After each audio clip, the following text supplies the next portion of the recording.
this is Dave Daly for Downtown Salem Business District.com. I have with me here Carole Smith. She's a business owner down here, lives down here in downtown Salem, and I'm interviewing her about her collecting signatures on behalf of a parking issue that's in front of our city. And Carole, for our audiences, what's happening with this petition? Well, the City of Salem had a parking task force of downtown people and people from the state and the department stores, and the only people who were allowed to give information to the task force were city staff. So of course, over a period of maybe 10 meetings, the only solution that they were allowed to vote on was parking meters, and then they were going to send their recommendation to the city council to install parking meters throughout downtown. The downtown advisory board seemed okay with that. They had council had a work session on April 29th, and the council seemed fine with that. And we saw that this was a train heading down the highway at 100 miles an hour, and we wanted to step in front of it, and we did. So for our audiences, if they want to sign your petition, how do they do that? They can go on the website, stopparkingmetersdowntown.wordpress.com, and then there's a list of all the businesses that have the petition inside their store. They can go into any store where they see the poster that has the parking meter on it, or they can come out from the Starbucks on the corner of Court and Liberty between noon and 2 o'clock, Monday through Friday, and sign there. Wow, fantastic.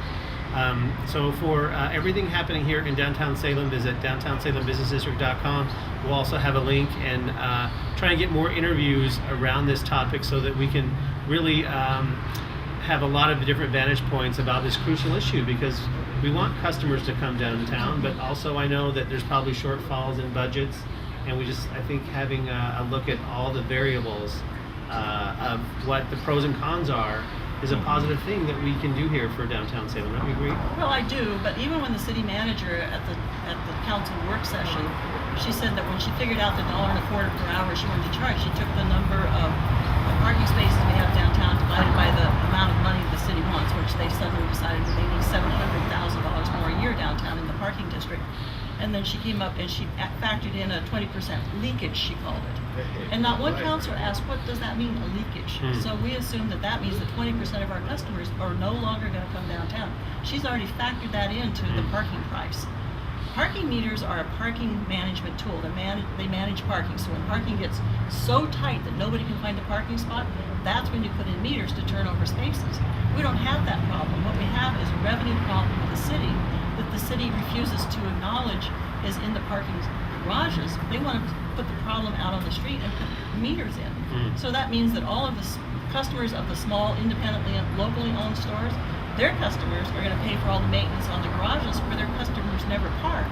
But the customers of the out-of-town big box stores like Penny's and Nordstrom's and Kohl's, those customers get to park for free.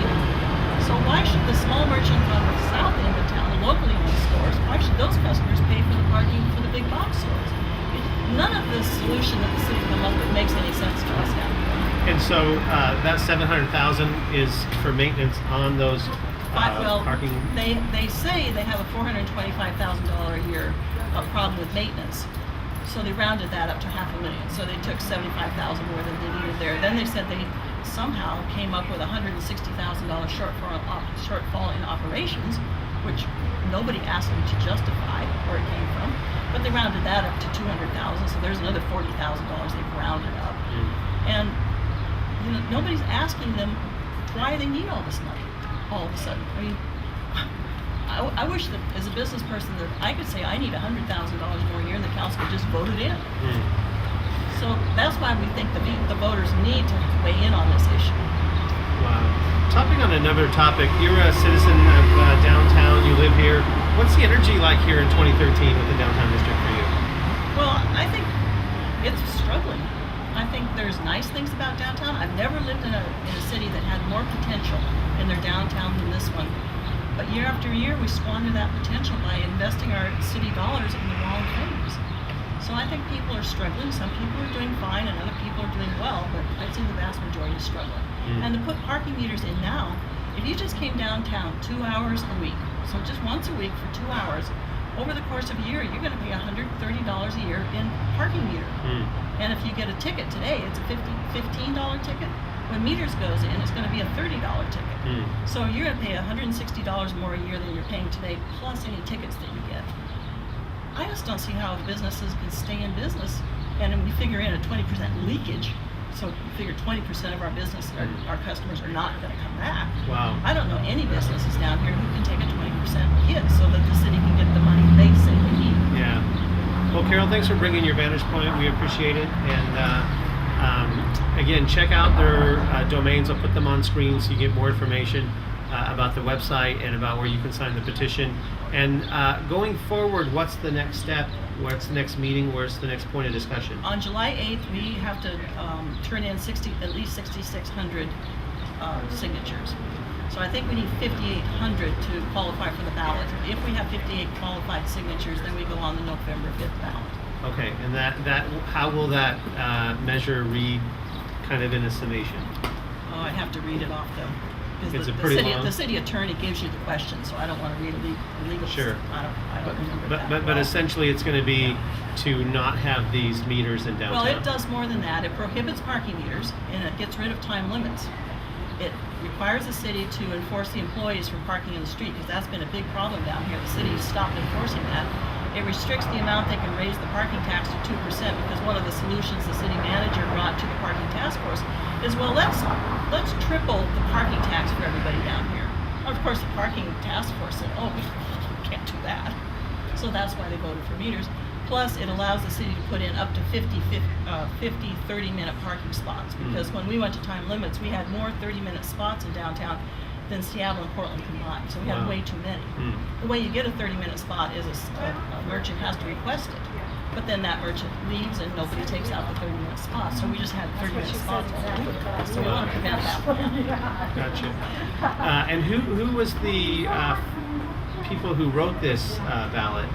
Who was there? Well, there's a lot three of chief people? petitioners. I'm a chief petitioner. Stephen Perkins at Cascade Bakery, he's a business owner downtown, and then Pat Moss, she's a customer of downtown. We all got together. We felt like we represented business owners, building owners, residents, and customers of downtown. Wow. And you can have up to 3 petitioners on a petition. Gotcha. And then we had an attorney draw up the actual language. It goes to the city hall, to the city recorder.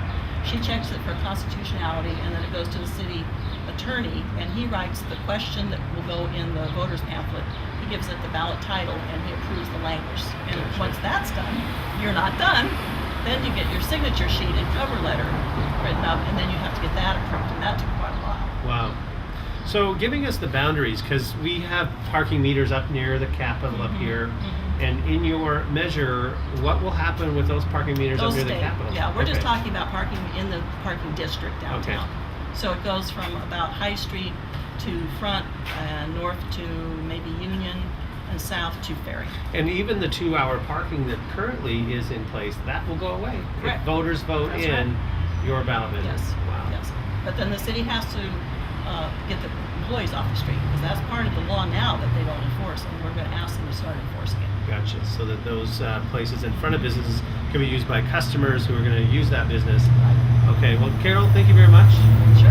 This There's one is- more thing I'd yeah, like to say. please share for our audiences. Well, one of the things that people keep asking us, well, how do you get revenue then for the city? One of the things that we've brought forward time after time after time is if they put parking meters in the garages where they need the money, then the garages would generate the money. If they just put in a meter, so you could park all day long.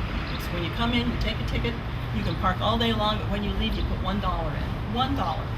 And if they did that, the city would double the amount of money they make today. Today they make $500,000 a year from the parking permits that employees pay for. They would make $1 million a year.